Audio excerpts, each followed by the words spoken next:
one of my favorite games back on the Dreamcast, which is one of my all-time favorite consoles, was Jet Set Radio because it was just so out there, and it's sort of basically it was all that Sega is at that time in like one game. Kind of all wrapped up in Yeah. one bundle of awesome. So for those who weren't there 10 plus years ago when it first launched, what is Jet Set Radio? So Jet Set Radio is, we like to call it a skate 'em up. It's basically, so you play as Beat or one of the other characters in your gang, and you skate around a future version of Tokyo called Tokyo To on inline skates. These aren't just any old inline skates. They're powered by Netium, which is some future energy source that powers inline skates. So basically the object of the game is you get these kind of open levels, and you skate around and you grind on, guardrails, cars, street signs, and there are these spots where you can tag graffiti.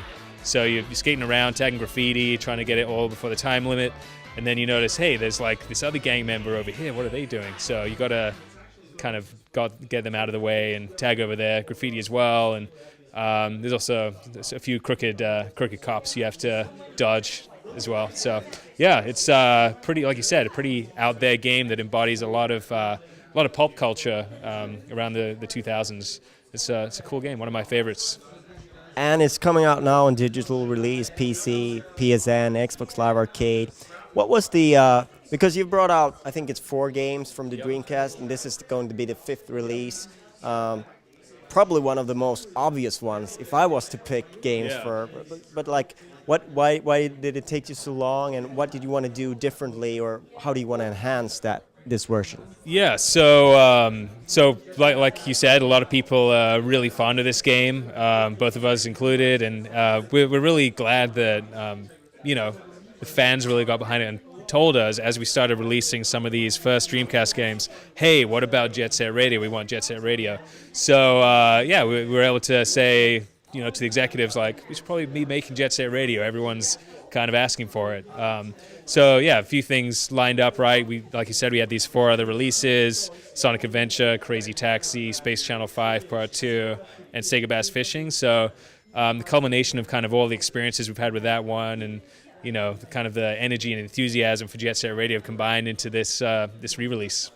So it's been demoed in the other room there, and when I looked at it, it just struck me that game in HD graphics looks awesome. I mean, it's a game that really, even though it's like lower resolution and it's all like the textures, I mean, yes, the style of it just lends itself so well to HD graphics. Yeah, so Jet Set Radio is actually one of the first few cel-shaded games. It's one of the pioneering games. I think someone sort of stole the thunder by getting out a little bit earlier, but it was the first game shown with cel shading. Exactly. So actually the second one released, but yeah, you said first shown beforehand, and that art style actually, because it's so stylized, it ages, I guess you could say, very gracefully. So like you said, it does look like a brand new game.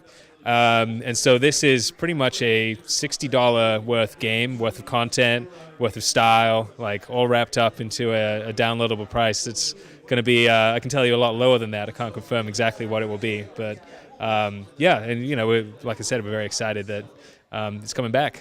The only sad part is that it doesn't give me a reason to bring out my Dreamcast once in a while again. Yeah, that's true. We're slowly, I guess, as we release more and more of these Dreamcasts, we're slowly making people's consoles obsolete. But I'm sure people still play them just for the nostalgia factor. A few things that are different in Jet Set Radio. So you mentioned HD, widescreen. Yep, we got all that. The Dreamcast controller actually only had one analog stick, so it's kind of difficult to see around corners sometimes, especially in the Benton Show nighttime levels. So what we've been able to do is map a free look camera onto the right analog stick, and it feels very natural. Like, a lot of people I've been talking to be like, have you noticed anything different? They're like, no. This just like what I remember. I'm like, well, have you noticed the free look camera? And they're like, oh my goodness, you guys, that's awesome. Like, I didn't even notice that. It's such a cool touch. So we've added that in. We're right now running a graffiti contest that ends March 20th. So 18 winners will get their beautiful works of art immortalized in gaming history, and we'll put those in the game. But yeah, other than that, it's pretty close to the original. All the music is still in there. So we have currently confirmed 70% of the Japanese soundtrack. So you got your classics like Guitar Vader, Hideki Naganuma, who did a good portion of it. So all those classics are in there. The other tracks, actually the musicians are no longer active, and the record labels don't exist anymore in a sense. So we're trying to figure out the best way to include them in the game. So I can't guarantee the full 100% yet, but we're definitely working towards it. And hopefully, if they're not in there, you'll find some suitable replacements. Yeah, so we're actually kind of divided on that. I mean, if you play the original game and all of a sudden there's some new guy who you don't know, do you want him in your game, or would you rather just hear the stuff that you remember? You know, so we've got to see what works best for that one. It's a tough one. I don't really know what to say about that. I don't know, but it's gonna be weird to play a Jet Set Radio level without the proper music, because it's so tied together, like the music and the level and everything is like, you know. It is such a core, integral part of the experience. So yeah, we do want to keep it as pure as possible. That's our goal. So what kind of, do you have a release date in mind, or are you just vague about that at the moment? I guess we're being vague and cryptic, but it's going to be summer this year. Yeah, so keep your eyes out for it. And we got a lot of other exciting stuff coming on down the pipelines before then, so stay tuned. And I guess fans should make their voices heard. What kind of Dreamcast games they want to see? Yes, definitely. But I can tell you what it's gonna be. It's gonna be Shenmue, and Skies of Arcadia as well.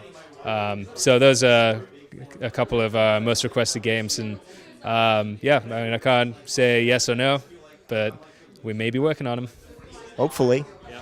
Thank you very much for your time. Thank you very much. Appreciate it.